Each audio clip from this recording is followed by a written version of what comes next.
እዚ ኣፎት ሚድያ እዩ ሰላም ጣና በልና ብዝተፈላለየ ቦታን ኩነታትን ኮይንኩም ምድላት ኣፎት ሚድያ ትካተሉ ክብራትን ናይ ክብራናን ነሳዓት ዝተዋረዱ እዋናዊ ምዕባለታት ሒዝናልኩም ቀሪብና ኣለና ሓበራዊ ጻንሒትኩም ሳናካውን ብምዕዳም ናብ ዝርዝራቶም ተሰጋጊርና ኣሜሪካዊ ጀነራል ብዛዕባ ኢትዮጵያ ዘካይዱ ዑደትን ርክባትን ተዛሪቦም ብኻልእ ወገን ካብ ትግራይ ጥዑም ብስራት ተሰሚዑሎም 11 ላዕሎት ሓለፍቲ ኣብ ቀይዳትዮም ክሲ ከምዝ ተመስረተሎም ዝገልጽ ሓድሽ ሰነድ ወጽዮም አብይ አሕመድ ዝመርሖ ስርዓት ብልጽግና አንደበታዊ ስጉምቲ ጀሚሮም ብኻልእ ሓበሬታ ሻዕብያ ዘይገመቶ ከቢድ ስጉምቲ ከም ዝተወሰደሉ ተገሊጹሎ ነዚያቶም እንካሎ ተገደስ ዝበልና ምዕባለታትን ከነካፍለኩም ኢና ምሳና ጽንሖም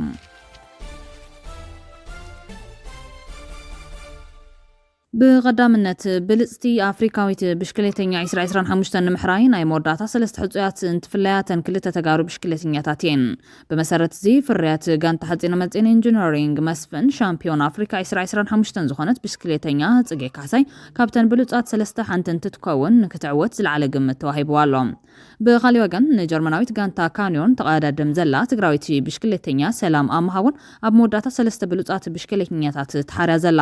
እታ ካልአይቲ ብሽክሌተኛ ድማ ሞሪሻዊት ብሽክሌተኛ ኪምሊ ኮርት እንትትኮን ዕለተ ቀዳም 20 ሓዳር ድማ ተዓዋቲት ዕላው ክግበር እዮም እዚ ከም ዘሎ ኮይኑ ከያኒ ንጉስ አባዲ ዘማይ ሰናይ ተግባር ፈጽሞም ከያኒ ንጉስ አባዲ ን10 ውግኣት ተጋደልቲ ሙሉ ወጻ ሕክምና ከም ዝሸፈነ ኮሚሽን ሓርበኛታት ትግራይ ገሊጹሎም ከያኒ ንጉስ አባዲ ምስ ኮሚሽን ሓርበኛታት ትግራይ ብምትሕባር ካብ ዝተፈላለዩ ከባቢታት ዝተመልመሉ 10 ተጋደልቲ ግልጋሎት ሕክምና ከም ዝረኽቡ ሎሚ ዕለት ኣብ ዝተሳለጠ መግለጺ ተሓቢሩ ዘሎ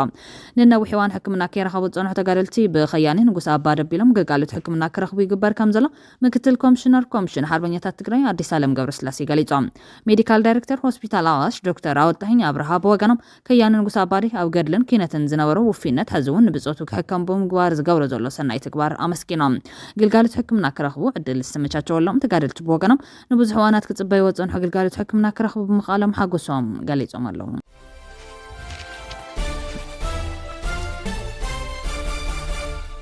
አሜሪካዊ ጀነራል ብዛዕባ ኢትዮጵያ ዘካይዱ ዑደትን ርክባትን ተዛሪቦም ኣብ አዲስ አበባ ምብጻሕ ዘካይዱ ላዕለዋይ አሜሪካዊ ጀነራል ዳግቪን አንደርሰን ብዛዕባ ኢትዮጵያ ዘካይዱ ምብጻሕን ዝገብሮ ርክባትን ተዛሪቦሎም ኤምባሲ አሜሪካ በአዲስ አበባ ዘውጽኦ ሓበሬታ ትናይዝ አፍሪካ ኮማንድ አፍሪኮም አዛዚ ቅድሚ ሕዚ ናብታ ሃገር በጽሕ ከም ዝነበረ ብምጥቃስ ኢትዮጵያ ብትዞባ ኣገዳሲት ምዃና ገሊጾም ቀንዲ ምኽንያት መምጽኤ ናይ ሓባር ስጋታት ስለ ዘለውናዩ ነዞባ ሓድሽ ኣይኮንኩን እቶም ጉዳያት እንታይ ምዃኖም እርዳእ ኢሎም ስለዚ ነዞም ስጋታት እዚኦም ግጣም ንአፍሪካውያን መሻርክትና ንምሕያሊና ኣብ ዘለና ኢሎም ምስ ቀዳይ ሚኒስትር አብይ ተራኺቦም ባሩ ዝገለጸት አሜሪካ አዛዚ ብዛዕባ ሓበራዊ ስጋታት ስግረ ደባዊ ሽበራ ከምኡ ድማ ንዞባዊ ምርግጋዕ ከም ነበርክተሉ መንገዲ ንመድህስሳስን ከም ዝተዘራረቡ ጠቂሱሎም ኢትዮጵያ ኣብ ክልቲኡ ጉዳያት ወሳኒ ስለ ዝኾነት ናብቲ ሃገር ክበጽሕ ከም ዝኸደ ድማ ይብርህ እቲ ጀነራል ምስ ሕብረት አፍሪካ ብዛዕባ ኣብታ ሃገር ዘለው ስጋታት ጸጥታ ከም ዝተዘራረበውን ሓቢሩሎም እንተኾነ ግን ኣብቲ ኤምባሲ ዝወጸ ቪድዮ ብዛዕባ ናይ ኢትዮጵያ ጠለባት ኣፍ ደገ ባሕሪ ይኹን ምስ ኤርትራ ዘሰሓባ ዘሎ ጉዳይ ተበጻሕነት ቀይሕ ባሕርን ኣይተዛረበን ሰራዊት ኢትዮጵያ ብዛዕባ ምብጻሕ ናይቲ አሜሪካ አዛዚ ኣብ ዘውጽኦ ጸብጻብ ብዛዕባ ቀይሕ ባሕርን ጠለባት ኢትዮጵያን ከም ዝተዘራረበ ሓቢሩ ምንባሩ ይዝከር ጀነራል አንደርሰን ምስ ጠቅላላ ስታፍ ሰራዊት ኢትዮጵያ ኢታማጆር ሹም ፊልድ ማርሻል ብርሃኑ ጁላ ዘካየዶ ለዝብ ነተራ ኢትዮጵያ ኣብ ቀይሕ ባሕርን ኣፍ ደገ ባሕሪ ክትረክብ ተቕርቦ ዘላ ጠለባትን ከም ዝተማያየጠ ተጸብጻብ ይጠቀስ ኢትዮጵያ ብሰላማዊ መንገዲ ኣፍ ደገ ባሕሪ ክትረክብ ንትገብሮ ዘላ ኣገባብ ከም ዝድግፍ ምግላጽ እውን መንግስታዊ ማዕኸናት ዜና ኢትዮጵያ ክገልጻ ቀኒየን እቲ አሜሪካ አዛዚ አፍሪካ ኢትዮጵያ ናብ ቀይሕ ባሕሪ ብምእታው ዝያዳ ንሰላም ትዘባ ክትሰርሕ ትኽእል እያ ኢሉ ከም ዝኣምን ገሊጾም እቲ ጸብጻባት እውን ነዚ እዩ ኣመላኺቱ ዘሎ ኣብ ወርሒ ናሓሰ ነቲ እዚ ዝተረከበ ጀነራል አንደርሰን ምስ ሃገራት ዘለዎ ሽርክነት ንምዕባል ናብ ዝተፈላለዩ ርእሰ ከተማታት ኣህጉር ምብጻሕ ክካየድ ጸኒሑ እዮም ክልቲኦም ኣዘዝቲ ሰራዊት ብዛዕባ ጉዳያት ሽበራን ዞባዊ ጸጥታን ከምኡውን ክልቲኦም ምትሕጋዝ ከም ዝተዘራረቡ እውን ተገሊጹሎም አዲስ አበባ ኣፍ ደገ ቀይሕ ባሕሪ ንምርካብን ንምውናንን ሓያል ዲፕሎማስያዊ ምንቅስቓስ ተካይድ ከም ዘላውን ይፍለጥ እዮም ኤርትራ በወገና ፕሬዚደንት ዶናልድ ትራምፕ ናብ ስልጣን ድሕር መምላሱ ምስ ዋሽንግተን ዘለዋ ዝምድና ንምምሕያሽ ተበግሶታት ክትወስድ ተራእያ ነይራ ተኾነ ግን ዛጊድ ኣበይ ከም ዝበጽሐ ግን ንጹር ኣይኮነን አዲስ አበባ ዛጊድ ሓይሊ ባሕሪ ኣብ ምህናጽ ኣብ ተካይዶ ዘላ መስርሕ ናይ ሩስያን ፈረንሳይን ደገፍ ከም ዘለዋ ትእምት ምብጻሕ ወታደራውያን ኣዘዝቲ ምዕራባውያን ሃገራት ኣብ መንጎ አዲስ አበባን ኣስመራን ምትፍናን ሰፊኑሉ ኣብ ዘለዋን ይካየድ ምህላው ድማ ኣቓልቦ ስሒቡሎም ብረቡዕ ናብ አዲስ አበባ ዛቱ ኣዛዝ ኣጋር ሰራዊት ፈረንሳይ ፈረንሳይ ጀነራል ፒየር ሺል ምስ ኣዘዝቲ ሰራዊት ኢትዮጵያ ተራኺቡ ነይሩ። ሰራዊት ኢትዮጵያ ብዘውፅኦ ሓበሬታ ምብጻሕ ናይ ጀነራል ናይ ክልቴን ሃገራት ወታደራዊ ምትሕግጋዝን ምሕያል ዝዓለመ ምዃኑ እውን ይጠቅስ እዮም። ሰራዊት ኢትዮጵያ ብዝተፈላለዩ ሃገራትን እዋናትን ኣብ ምዕቃብ ሰላም ክገብሮን ዝጸንሐ ኣገዳሲ ተሳትፎ ክሕይሎ ተፈረንሳዊ ኣዛዚ ከም ዝተማሕፀነ እውን እቲ ጸብጻብ ይጠቅስ እዮም። ጀነራል ሺል ኣብ ዝመጽእ መዓልትታት ምስ ፊልድ ማርሻል ብርሃኑ ጁላ ክራኸብ ትጽቢት ይግበራሉ። ብኻልእ ወገን ሓለቓ ጠቕላሊ ስታፍ ሰራዊት ፈረንሳይ ጀነራል ፋቢየን ማንዶን ኣብ ሕቡራት ኢማራት ዓረብ ብምብጻሕ ምስቶም ኣብቲ ሃገር ዘለዉ ሓይልታት ፈረንሳይ ከም ዝዘራርበ ኣፍሊጡሎም። ሰራዊት ኢትዮጵያ ቅድሚ ትማሊ ብዝውፅኦ ተመሳሳሊ መግለጺ ሓይሊ ባሕሪ ኢጣልያ ኣብ ስልጠና ትምህርትን ምልውዋጥ ልምድን ምስ ሓይሊ ባሕሪ ኢትዮጵያ ብሓባር ንምስራሕ ዘኽእል ክልታዊ ልዝብ ከም ዘካየዱ ሓቢሩ ነይሩ። ልኡኽ ሓይሊ ባሕሪ ኢጣልያ ምስ ኣዛዚ ሓይሊ ባሕሪ ኢትዮጵያ ምክትል ኣድሚራል ክንዲገዙ ከም ዝተራኸቡ እውን ተሓበሬታ ይመልክት እዮም። ኣብዚ እውን ብወገን ኢጣልያ ይኹን ሓይሊ ባሕሪ እቲ ሃገር ብዛዕባ ትዘርብ ዝወፅእ ሓበሬታ የለን። ኣብ ዝሓለፈ ቀዳመ ሰነብቲ ቀዳመይቲ ሚኒስተር ኢጣልያ ጆርጂያ ሜሎኒ ኣብ ጎኒታ ኣብ ደቡብ ኣፍሪካ ዝተኻየዱ ዋዕላ መራሕቲ ሃገራት ጉጅለ 20 ምስ ቀዳማይ ሚኒስተር ኢትዮጵያ ብምርኻብ ኣብ ክልታዊ ጉዳያት ከም ዝተዘራረቡ ኣብይ ኣሕመድ ሓቢሩ ነይሩ። እዚ ከም ዘሎን ከሎ ኣብ ቀጠር ምብጻሕ ተካይድ ዘላ ሚኒስተር ምክልኻል ኢትዮጵያ አይሻ መሐመድ እውን ኣብ ርእሰ ከተማ ዶሃ ምስ ሰበስልጣን ሃገር ትዘራረብ ከም ዘላ ጸብጻባት ማዕኸናት ዜና መንግስቲ ሓቢሮም ኣሎም። ቀዳማይ ሚኒስተር ኣብይ ዝርከቦም ላዕለዎት ሰበስልጣን መንግስትን ማዕኸናት ዜና ሃገርን ብዛዕባ ኣፍደገ ባሕሪ ክህብዎ ዝጸንሑ መግለጽታት ንኤርትራ ክቆጽል ጸኒሑ እዮም። ብፍላይ ኣብ ዝቐረበ እዋን ብወገን ኣዲስ ኣበባ ክወጽእ ዝጸንሐ መግለጽታት ነቲ ኣብ 1993 ዝተኣወጀ ሉዓላውነት ኤርትራ ምልክት ሕቶ ዘእቱ ኮይኑሎም። ሚኒስተር ጉዳያት ወጻኢ ኤርትራ ብሰንበት ኣብ ዘውፅኦ ሰፊሕ መግለጺ ነዚ ብወገን ኢትዮጵያ ዝስማዕ ዘሎ ጽዑቕ መግለጽታት ብጥቕልሉ ምላሽ ብምሃብ ከም ኢትዮጵያ ዝኣመሰላ ብመሬት ዝተኸበባ ሃገራት ኣብ ጎረባብቲ ሃገራት ዝርከባ ወደባት ተጠቃምነት ክህልወን ዝፈቅድ ኣህጉራዊ ሕጊ ብምዝኽኻር እዚ ግን ብዘተን ስምምዕን ክልቴን ሃገራት ጥራሕ ተፈጻምነት ዝህልዎ ምዃኑ ኣስሚሩሎም። እዚ ኮይኑ ግን እዚ መሰላት እዚ ኣብ ልዕሊ ገማግም ባሕሪ ካልእ ሃገር ሉዓላውነት ወይ ድማ ቋሚ ናይ ምቁፅጻር ስልጣን ዘውህብ ከም ዘይኮነ ድማ ነፂሮም። መትከላት ግዛታዊ ሓድነት ኣብ ዘርብ ዝኣቱ ይኮነን ዝበለት መግለጺ ነዚ መትከላት እዚ ንምትርጓምን ንምጥምዛዝን ዝግበር ዝኾነ ይኹን ፈተና ብቐጥታ ሉዓላውነታ ምትንካፍ ምዃኑ ኣስፊሩ እዩ።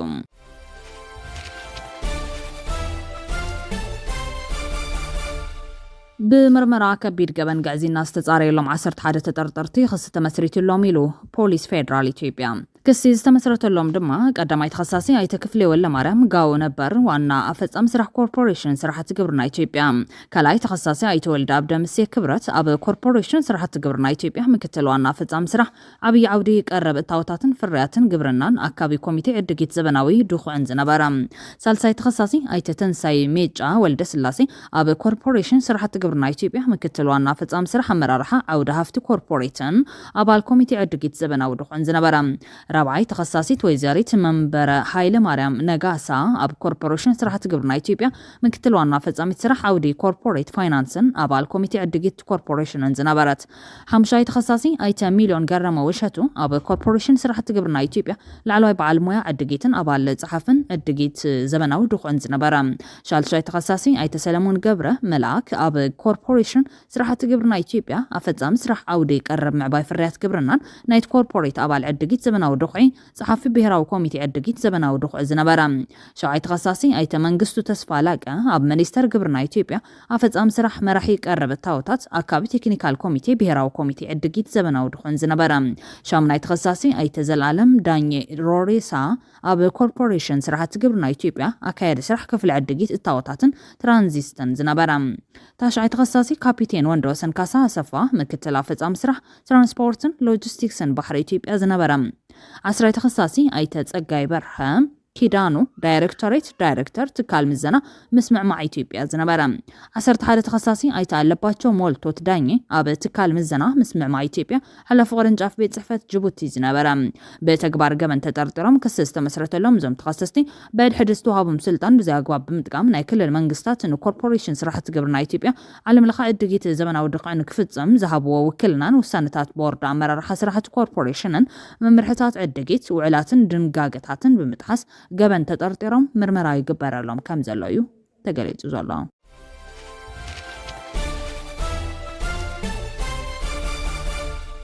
نروي ندقفت قدف منبر فاد من تيلام كفلي إميغريشن نروي UDI بولك أملكاو محدرا قوتو قدف كم استسددوك الهيبوم ورغت قبل على زرخابو دقفت ملكي نوي حوان زوتدن ناي متصراي مسرح كايد دحر متناح نعيسرا كاباتهم ملو بملو منبر فادم كم زحدقة NRKs تسميه مع خنزينات هاجر قليتهم اتي حموشته بزابالتا قجل زغومه نا UADI مرمرا كوميتي دقفت قدف كنسهم ابتا هاجر بناي تقفعين عقال بمهاب مسل قبل على زرخابو 235 نرويجاويان إيرتراويان نخلت عمتات زغطله حبو مسرح مزراي كغبر مصنحوس تغلص خوينم نبدلات ጉጅለ ግደፍ አመኽኒዮም ዕቁባ ሓቲቶም ዜጋታት ኖርዌይ ኮይኖም ከብቅዑ ነቲ ኣሳጊጉና ዝብልዎ ስርዓት ብማሕበራዊ መራኸቢታትን ካልእን ክድግፍዎ ምጽንሖም ድሕሪ መረጋጋጹ ወረቐቶም ናይ ምስራት ስጉም ተወሲዱ ምህላው ይዝንገር ዘሎ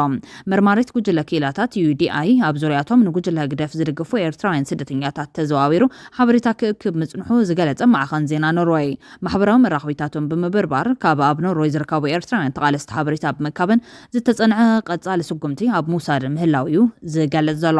እዚ ኣብ ልዕሊ ዜጋታት ኖርዌይ ብUDI ዝተዋሃበ ዜግነት ናይ ምስራዝ መስርሕ ኣብ ታሪኽ እታ ሃገር ዝተራእየ ናይ ፈለማ ክስተት ኮይኖም ቀንዲ ምኽንያት ድማ ነቲ ቃሎም ዝሃብሉ ስርዓት ምድጋፍ ምህላው ምዃኑ እዩ ኣብ ክፍሊ ኢሚግሬሽን UDI ሓላፊ ቁፅር ዝኾነ ዳግ ቨርባር ዝገልጽ መርማሪ ኮሚቴ UDI ብድምር ኣብ ኣስታት 135 ኤርትራውያን ስደተኛታት ሓበሬታ ናይ ምእካብ መስራሕት ከም ዘካየደ ዝገለጸት ማዕኸን ሓበሬታ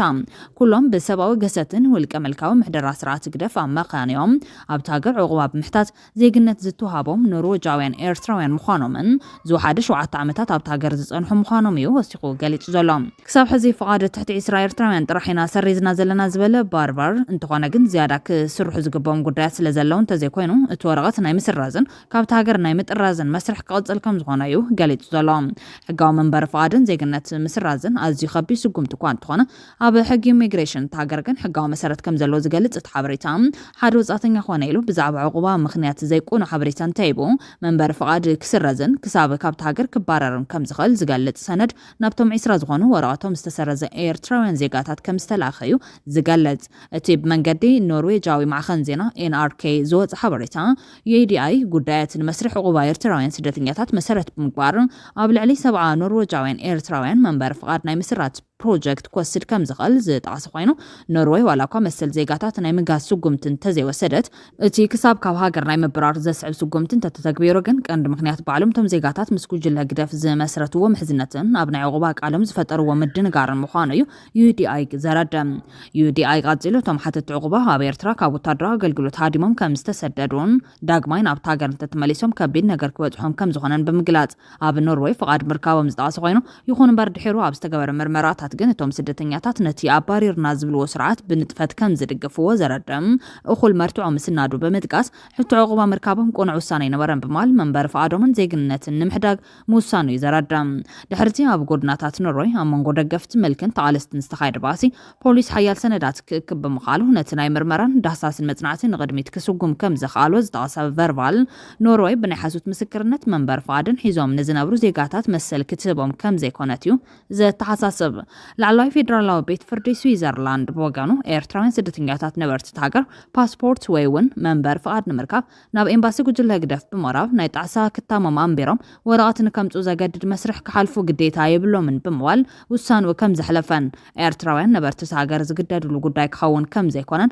ብ20 ሕዳር ኣብ ዝወፀ ጋዜጣ መግለጺ ኣፍሊጡ እዮም ላዕለዋይ ቤት ፍርዲ ስዊዘርላንድ ኣብ መግለጺኡ ናብ ኤምባሲ ጉጅለ ግደፍ ብምቕራብ መረጋገጺ ሰነዳት ከተቕርብ ዝሓትት መስርሕ ምስ ሰብኣዊ መስላትን ሃገራዊ ቅዋም ስዊዘርላንድን ዘይቃዶ ዝበለ ኮይኖም በዚ መሰረት ኤርትራውያን ስደተኛታት ካብ ገዛ ሃገሮም ናብ ዘባረሮም ጉጅለ ግደፍ ብምቕራብ ሰነዳት ከማልኡ ዝሕተትሉ መስርሕ ሕጋውነት ከም ዘይብሉን ቅቡል ከም ዘይኮነን ይገሊጹ ዝርከብ ናብ ኤምባሲ ጉጅለ ግደፍ ቀሪብካ ንዝውሃብ ናይ ጣዕሳ ቃል ኣብ መግለጺኡ ዝጠቐሰት ላዕለዋይ ቤት ፍርዲ ሓደ ሰብ ካብ ሃገሩ ብምውፅኡ ጥራሕ ብግዴታ ገዛ ነብሱ ክኸስስ ዘገድድ መስርሕ ቅቡል ከም ዘይኮነ ብምጥቃስ ኣብ ስዊዘርላንድ ንልዕሊ 10 ዓመት ዝነብርን ተቆፂሩ ዝሰርሕን ሰብ ብዝኾነ ይኹን መዐቀኒ ገበነኛኻ ክትብሎ ከም ዘይከኣል እዩ ዘረድም ብሕቶ ሰብኣውነትን ቅዋማዊ ሕጋዊ ፖሊስታትን ተሃገረን ኤርትራውያን ስደተኛታት ዋላ እውን ብዘይ ፓስፖርት ሕጋዊ መንበሪ ፍቓድ ናይ ምርካብ መሰሎም ተረጋጊጹ ምህላው ዘበሰረት ላዕለዋይ ቤት ፍርዲ እዚ ብይን እዚ ንኩሎም ኣብ ስዊዘርላንድ ዝርከቡ ኤርትራውያን ብዘይ ቅድሚ ኩነት ዓብዪ ዓወት ምዃኑ ብምጥቃስ ድሕሪ ሕዚ ኣብ ፖሊስታት ተሃገር ብግዴታ ናይ ጣዕሳ ወረቐት ክፍርም ዝግደድ ሰብ ከም ዘየለዩ ገሊጹ ዝርከብ ስዊዘርላንድ ኣብ ተሃገር ዝርከቡ ስደተኛታት ግቡእ ሕጋዊ መንበሪ ፍቓድ ንምርካብ ካብ ኤምባሲ ጉጅለ ግደፍ ኣፍልጦ ክረኽቡ ንክረክቡ ዘገድድ ሕጊ ነዲፋ ምጽናሓ ዝፍለጥ ኮይኑ ብርክት ዝበሉ ኤርትራውያን ተቃለስቲ ንፍትሒ መንግስቲ ሃገር ኣብ ልዕሊ ኤርትራውያን ዘለዎ ኣጠማምታ ከስተኻኽለን ሰብኣዊ መሰለ ኤርትራውያን ከኸበርን ክገብርዎ ድሕሪ ዝጸንሑ ሓያል ቃልሲ ስዊዘርላንድ ንጉጅለ ግደፍ ዝጸፍዕ ስጉምቲ ሙሳዳ ብቐሊል ዝጥመት ኣይኮነን ጉጅለ ግደፍ ኤርትራውያን ዜጋታት ኣብ ዝኸድዎ ሃገራት ቀሲኖም ከይነብሩን ሙሉ ሓርነት ከየውጩን ብመንገዲ ኤምባሲታት ኣቢሉ ክሳብ ንዜጋዊ መሰለም ዝጸባእ ሕግታት ኣብ ምንዳፍን ኣብ ምስግዳድን ምጽንሑ ዝፍለጥ ኮይኖም ስዊዘርላንድ ነታ ቀዲማ ዝወጠነቶ ናይ ኣስገዳድ ውሳነ ክስርዝ ሙሳና ንጉጅለ ግደፍ ቀሊል ጽፍዒት ኣይኮነን ይበሃል ኣሎ ክብራንን ቤተሰብ ኣፎት ሚድያ ነሳዓት ዝተዋለዱ እዋናዊ ዛዕባታት ተቕሪብና ከንቢትና ስለተከታተሉና ነመስግን ላይክ ሼር ሰብስክራይብ ምግባር ቤተሰብ ኣፎት ሚድያ ኾኑ ሰናይ ግዘም